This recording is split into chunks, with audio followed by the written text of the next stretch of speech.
Hey guys, Tosi here, and welcome to A Closer Look. This is going to be a series I'm going to do throughout the summer where I'll do some in-depth but easy to digest reports on players that we're linked with throughout the transfer window.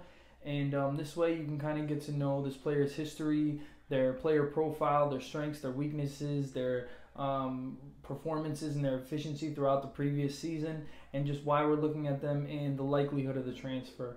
I'll also be putting some compilations in the descriptions from various other YouTube accounts. And that's pretty much it. So without further ado, let's get into it.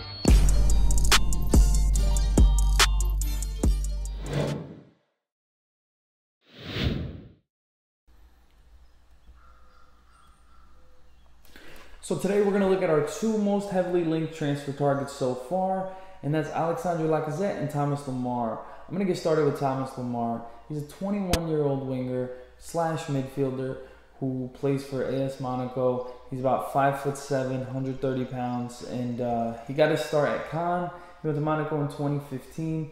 He's got 101 appearances for Monaco, 17 goals, 21 assists. Of those goals and assists, 11 goals and 14 assists came just in last season, which is insanely impressive. So the best way to sum up Lemar is that he's a creative winger who, when he has the ball, likes to attack deep from midfield. When he doesn't, he likes to wait for positions to put in one-time first touch, crosses, or finishes towards the goal. And I'm going to break him down section by section of his game. So if we get into it, we can start with his passing. His passing is super efficient. So to put it in statistics, he averages about 35 passes a game. In those 35 passes, he creates a key chance every 2.1 passes. So basically every 17, 18 times he passes a ball, he creates a big chance. To compare that to somebody at Arsenal, Alex Oxlade-Chamberlain creates a key chance once every 28 passes. So his efficiency is like through the roof. Then we can talk about his dribbling. He completed 92 dribbles last year. That's 7 more than Kevin De Bruyne. Then towards his finishing, he scored 11 goals. He can score from outside the box, inside the box. So he's such an all-around player. He can play as an out-and-out winger. He can play as a side midfielder.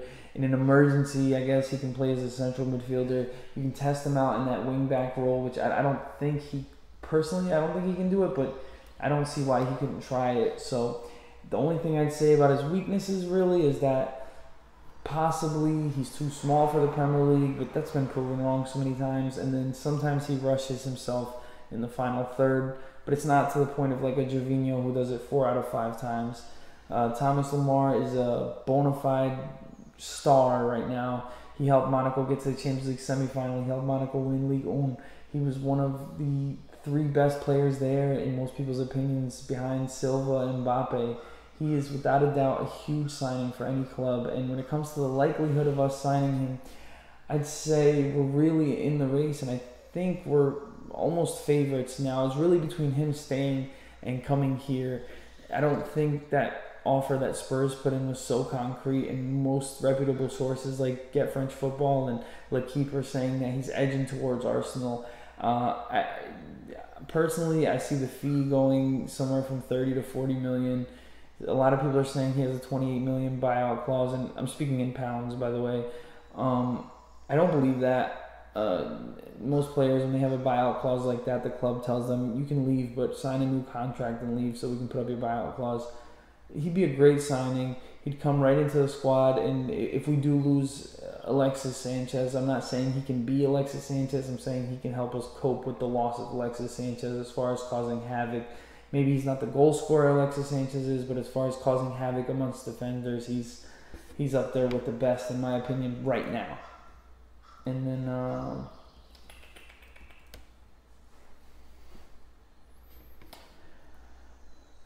now onto a more familiar face, Alexandre Lacazette. If I had to describe him and Arsenal's relationship, it's like the worst will they won't they movie ever, where they just flirt with each other every summer and nothing ever happens ever, and I'm just sick and tired of it. But I still got to do a report on the guy because some people still don't know his game exactly. So he's a striker, and he really is a striker. I mean, he plays 1-2 sometimes. He can dribble, of course, but his bread and butter is finishing chances, finishing clear-cut chances, finishing tough chances. His shooting is through the roof. And if you really want to break it down statistically, he's 26 years old. He's been at Lyon his whole career since 2010. He's 5'9", 160 pounds.